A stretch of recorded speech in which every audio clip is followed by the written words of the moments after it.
Welcome to Pioneer study. आप देख रहे हैं हिंदी व्याकरण एवं रचना प्रबोध पुस्तक। इसको हम लोग लाइन बाय लाइन पढ़ते जा रहे हैं। एक चैप्टर हो चुका है, दूसरे चैप्टर में है। नहीं पढ़े हैं तो आप उसे पढ़ सकते हैं। हम यहाँ पे जो बॉक्स में करेंगे उसे आप कीवर्ड्स के तौर पे लिखते चलेंगे और उन चीज़ों को ध्यान देंगे जो आपको क्वेश्चंस के रूप में पूछे जाते हैं। तो चलिए आज हम दूसरा चैप्टर, दूसरा पार्ट स्टार्ट करते हैं। अध्याय 2 है आपका वर्ण विचार एवं आक्षरिक खंड। तो चलिए शुरुआत करते हैं। कहता है, भाषा की वह छोटी से छोटी इकाई जिसके टुकड़े नहीं किए जा सकते हैं वर्ण कहलाते हैं। क्या कहलाते हैं? वर्ण कहलाते हैं। जो भाषा का वह छोटा से छोटा इकाई जिसके टुकड़े नहीं किए जा सकते हैं वो वर्ण कहलाते हैं। क्या? वर्ण कहलाते हैं। किसकी इकाई? भाषा की। जैसे एक शब्द है पीला। पीला शब्द के यदि टुकड़े किए जाएं तो वे होंगे पी प्लस ला। अब यदि पी और ला के भी टुकड़े किए जाएं तो पा प्लस ई पी तथा ला प्लस आ ला। अब यदि पा ई ला आ के भी हम टुकड़े करना चाहें तो यह संभव नहीं है। अतः ये ध्वनियाँ वर्ण कहलाती है। ये जो पा ई आ ये संक्षिप्त ध्वनियाँ जो है यही क्या कहलाती है? वर्ण कहलाती है। ये ध्वनियाँ दो ही प्रकार की होती है, या तो ये स्वर होती है और या तो ये व्यंजन होती है। यानी जो वर्ण है वो वास्तव में क्या है? ध्वनि है, ध्वनि संकेत है। ठीक है। आगे, वर्णों के मेल से शब्द बनते हैं और शब्दों के मेल से वाक्य बनते हैं। वर्णों के मेल से क्या बनते हैं? शब्द। और शब्दों के मेल से क्या बनते हैं? वाक्य। तथा वाक्यों के मेल से क्या बनती है? भाषा। ठीक है। तो वर्ण से शब्द, शब्द से वाक्य, वाक्य से भाषा।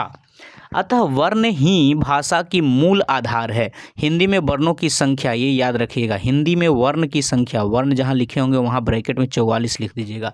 44 है। मुंह से उच्चारित होने वाली ध्वनियाँ और लिखे जाने वाले इन लिपि चिन्हों को वर्णों को दो भागों में बांटा गया है। तो वर्ण क्या है वास्तव में? वर्ण लिपि चिन्ह है। वर्ण को और किस नाम से जान सकते हैं? लिपि चिन्ह है। ठीक है। ये कौन कौन होता है? स्वर और व्यंजन। चलिए एक एक करके हम लोग जानते हैं कि स्वर वर्ण किसे कहते हैं और व्यंजन वर्ण किसे कहते हैं। ठीक है। तो चलिए आगे बढ़ते हैं। स्वर वर्ण, जो वर्ण बिना किसी दूसरे वर्ण की सहायता से बोले जा सकते हैं, स्वर कहलाते हैं। यानी जिसमें किसी अन्य वर्ण की सहायता नहीं ली जाती है। क्या कर रहा है? वो दूसरे वर्ण के सहायते के बोले जाते हैं। मतलब दूसरे बिना सहायता के बोले जाने वाले वर्णों को हम स्वर वर्ण कहते हैं। और स्वर वर्ण जहाँ लिखे हैं उसके ब्रैकेट में क्या लिख दीजिएगा? 11। ये सब पूछा जाता है कि स्वर वर्ण की, हिंदी में स्वर वर्ण की संख्या कितनी है? 11। कौन कौन है?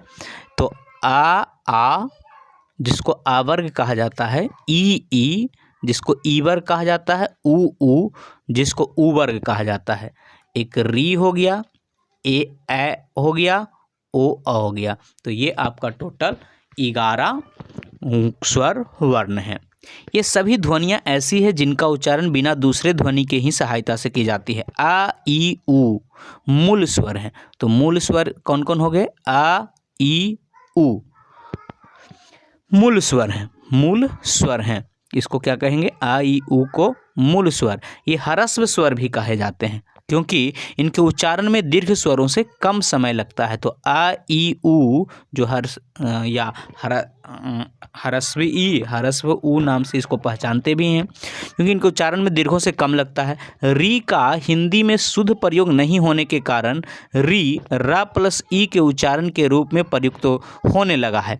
केवल ऋतु, ऋषि, ऋण आदि कुछ शब्दों के लेखन में ही इसका प्रयोग किया मिलता है और जिसका उच्चारण री होता है।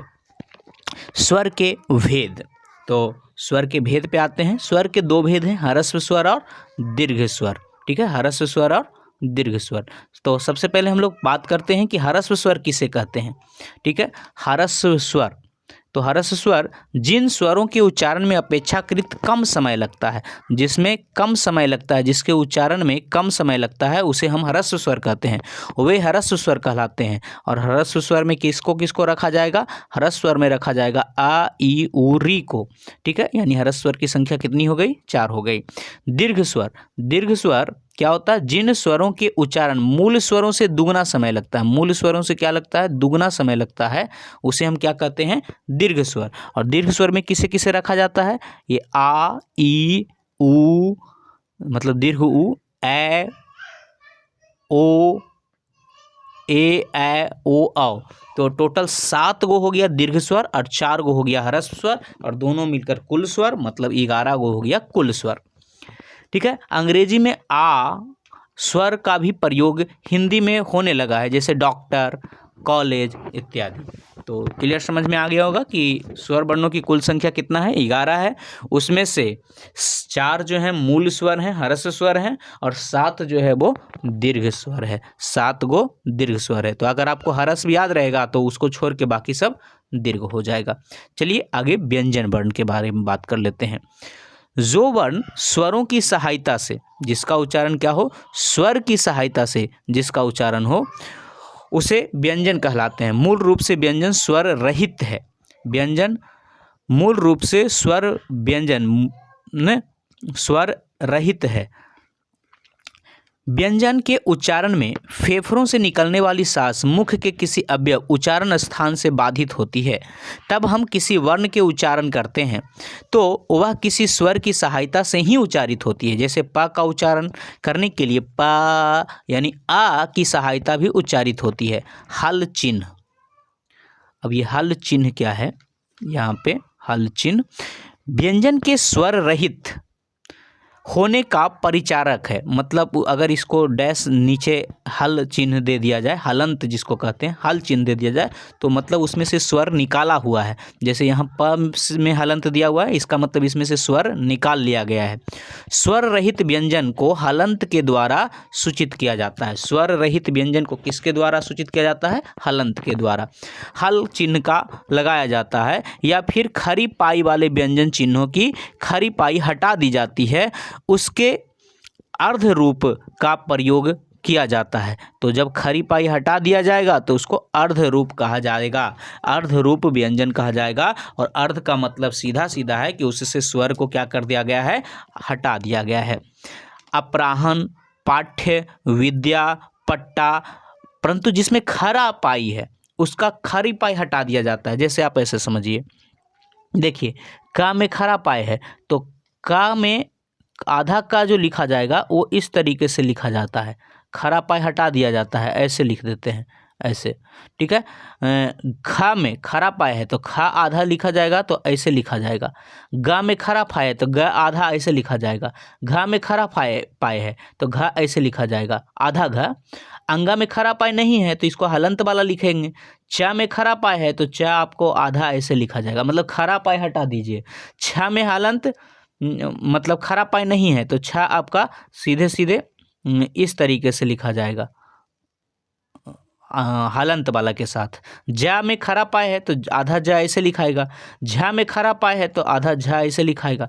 इया में खरा पाए है तो आधा इया ऐसे लिखाएगा। टा में खरा पाए नहीं है तो जहाँ भी आधा टा लिखना होगा उसको कैसे लिखेंगे? हलंत वाला। तो आप अगर गौर से देखिए कि कहाँ कहाँ हम हलंत वाला का प्रयोग करेंगे, तो खरा पाए आप देखिएगा कि कहाँ खरा पाए नहीं है, ठीक है। तो खरा पाए आपका अंगा में नहीं है तो अंगा हलंत वाला यूज होगा। आपका खरा पाए झा में नहीं है तो हलंत वाला यूज होगा। आपका खरा पाए टा में नहीं है तो हलंत वाला यूज होगा। ठा में नहीं है तो हलंत वाला होगा। डा में हलंत वाला होगा। ढा में हलंत वाला होगा, ठीक है। इसमें खरा पाए है, इस सब में खरा पाए है तो आधा यूज होगा, परंतु दा में कोई खरा पाए नहीं है तो ये इसका हलंत वाला यूज होगा। इसमें खरा पाए है तो ये हलंत वाला नहीं। तो आप समझ गए होंगे कि जिसमें खरा पाए है उसको हम आधा कैसे लिखेंगे और जिसमें खरा पाए नहीं है उसको आधा कैसे लिखेंगे? हलंत के साथ लिखेंगे। क्लियर हो गया होगा। आगे स्वरयुक्त व्यंजन एवं उसका वर्गीकरण। तो उच्चारण के आधार पर, जैसे का वर्ग में कौन आ गया? का ख ग घ अंगा आ गया का वर्ग। तो यहाँ पे आप उच्चारण के स्थान पर इन ध्वनियों के आधार पे नाम दिया गया है। जैसे कंठ वर्ण, तो कंठ वर्ण किसे बोला गया है? कंठ वर्ण, जिसका उच्चारण किस चीज़ से हो? कंठ से हो, तो उसको बोलेंगे क्या? कंठ वर्ण। तो कौन कौन होता है? आ वर्ग वाला होता है और क वर्ग वाला होता है, ठीक है, और विसर्ग होता है। तो इसका उच्चारण किस चीज़ से होता है? तो कंठ से होता है, तो ये कंठ वर्ण कहलाएगा। तो आप सीधे सीधे कंठ वर्ण लिख लीजिए। तो ये आ वर्ग क वर्ग होता है। तालव्य वर्ण कौन होता है?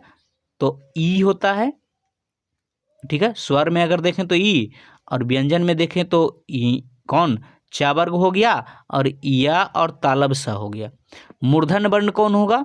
तो मूर्धन वर्ण जो होगा, मूर्धन वर्ण वो कौन होगा? टा, टठा डढ़ा वाला हो जाएगा पूरा, री हो जाएगा, और मूर्धन सा और रा हो जाएगा। इसका उच्चारण कहाँ से हो जाएगा? मूर्धन्य से। दंत वर्ण किसको कहेंगे? जिसका उच्चारण दांत से होता है, उच्चारण स्थान दांत होता है, उसको दंत वर्ण कहते हैं। तो दंत वर्ण में ता वर्ग वाला पूरा हो गया, ठीक है, और ला और दंती सा हो गया, ठीक है। ये सब आपको ध्यान रखना है कि कौन सा वर्ण का उच्चारण स्थान कहाँ से होता है। अगर ओष्ठ की बात कर लें तो ओष्ठ में कौन हो जाएगा? पा वर्ग वाला पूरा हो जाएगा, पा वर्ग वाला पूरा हो गया और ऊ हो गया, ठीक है। अब पा वर्ग पूरा लिखने के बजाय खाली पा लिख दीजिएगा तो एकरा से मतलब है पा वर्ग पूरा हो गया, ठीक है।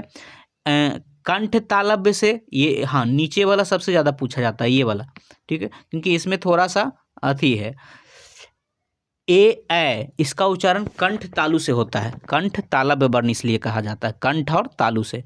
दंतोष्ठ किसको कहते हैं? जिसका उच्चारण, जैसे वा एक ऐसा वर्ण है जिसका उच्चारण दांत और ओष्ठ से होता है, तो इसको दंतोष्ठ कहा जाता है। आगे कंठोष्ठ किसे कहा जाता है? तो कंठोष्ठ कहा जाता है ओ औ को कंठोष्ठ कहा जाता है। ओ औ को क्या कहा जाता है? कंठोष्ठ वर्ण कहा जाता है। तो आपको ये वाला चीज़ एकदम बिल्कुल याद, क्योंकि यहाँ से क्वेश्चन बहुत बार पूछा जाता है, हर जगह पे पूछा जाता है, ठीक। आप अगर हिंदी ग्रामर आपका सिलेबस में है, किसी कॉम्पिटिशन्स में है, तो वहाँ पे यहाँ से एक क्वेश्चन ज़रूर मिलता है, ठीक है। तो आशा है ये आप समझ गए होंगे। चलिए आगे बढ़ते हैं। आगे है आपका नासिक व्यंजन। नासिक व्यंजन किसे कहते हैं? जिसका उच्चारण नाक से किया जाता है, उसे नासिक व्यंजन कहते हैं। नासिक व्यंजन, जैसे अंगा, इया, टवर्गना, ना, मा, खास तौर पे पंचमा अक्षर जो होता है, पंचमाक्षर जो होता है, उसको नासिक व्यंजन या पंचमाक्षर कहा जाता है। उच्चारण इसका, जैसे अंगा का उच्चारण कंठ के साथ नाक से होगा, इया का उच्चारण तालु के साथ नाक से होगा, टवर्गना का उच्चारण मूर्धा के साथ नाक से होगा, ना का उच्चारण दांत के साथ नाक से होगा, और माँ का मतलब स्पर्श होता है, परंतु इसे नासिक वर्ण कहते हैं, नासिका के साथ क्रम से। ये सब अंतस्थ व्यंजन किसको कहा जाता है? या र ल व को अंतस्थ व्यंजन कहा जाता है, इनकी संख्या 4 है। उष्ण व्यंजन किसे कहा जाता है? ठीक, उष्ण व्यंजन उसे कहा जाता है जिसके उच्चारण में ऊष्मा, श्वास वायु छोड़ने की बात आती है, ठीक है। उच्चारण स्थान में प्रश्वास वायु छोड़ने की बात आती है, तो उसे हम क्या कहते हैं? उष्ण व्यंजन कहते हैं, उष्ण व्यंजन कहते हैं। और तालब सा, मूर्धन सा, दंत सा, हा, ये सभी जो होते हैं वो क्या होते हैं? उष्ण व्यंजन होते हैं।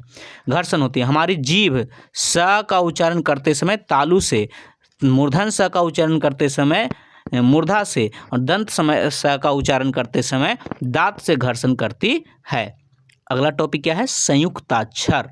संयुक्त माने मिलना, क्षर, संयुक्ताक्षर मतलब दो अक्षरों के मिलने से जो वर्ण बनता है, जैसे छ, त्र, ज्ञ, स्र, ये संयुक्ताक्षर है, ठीक है। अब ये किसके खंड से मिल के बना होता है? बहुत बार तो यही पूछ देता है आपका, ठीक है, कि छ जो है किस किस वर्णों से मिल के बना है। तो छ जो मिल के बना होता है वो बना होता है क, मूर्धन स, और आ से मिल के बनता है छ, त, र, और आ से मिल के बनता है त्रा, ज, या, और आ से मिल के बनता है ज्ञ। इसको आप अंग्रेजी में अगर समझना चाहिए तो आप आसानी से समझ पाइएगा, ठीक है। जैसे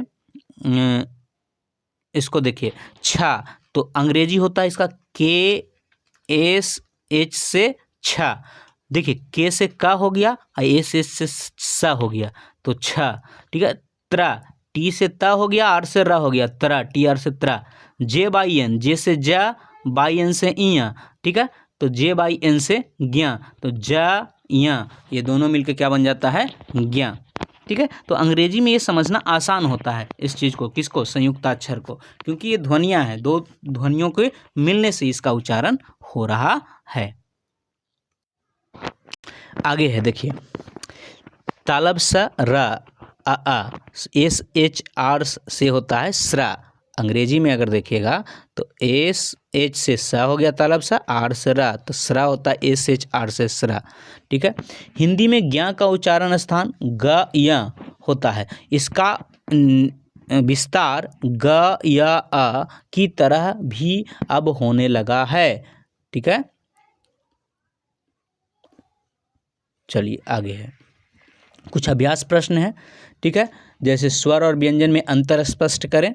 ठीक है, तो स्वर का उच्चारण स्वतंत्र होता है, व्यंजन का उच्चारण स्वर की सहायता से होता है। हिंदी में संयुक्ताक्षर कौन सा है, तो छ त्र ज्ञ स्र। निम्नलिखित वर्णों का उच्चारण स्थान लिखिए, च छ ज झ ञ, ये तालु हो गया। ट ठ ड ढ, ये मूर्धा हो गया। प फ ब भ ओष्ठ हो गया। ओ औ, ये हो जाता है कौची, दंतोष्ठ हो गया। आगे है यहाँ पे निम्नलिखित खंड का विच्छेदन बनने वाला, तो देखिए ये क्या बन जाएगा, ल ली अखा, लिखा, तो ये आपका बन जाएगा लिखा। ठीक है, मा र द आ, तो माँ में री, तो मृ आ दा, मृदा, ये क्या बन जाएगा, मृदा। रू प, तो रूप बन जाएगा, इसका क्या बन जाएगा, रूप बन जाएगा। ब र, तो ब आधा र अ, तो ये बन जाएगा कौची, ब्रज, क्या बन जाएगा, ब्रज। ठीक है, आगे कहता निम्नलिखित का आक्षरिक खंड वर्ण विच्छेदन कीजिए। तो वर्ण विच्छेदन करना तो आपको आता ही है कि कैसे करेंगे, देखिए थोड़ा सा हम बता देते हैं कि वर्ण विच्छेदन इसका कैसे करेंगे। वाक्य, तो पहले तो वा हो गया। ठीक है, वा को आधा करने के लिए, पहले स्वर को अलग करने के लिए, तो ये व हो गया और आ हो गया, तो ये वा हो गया। क, तो क तो आधा है ही।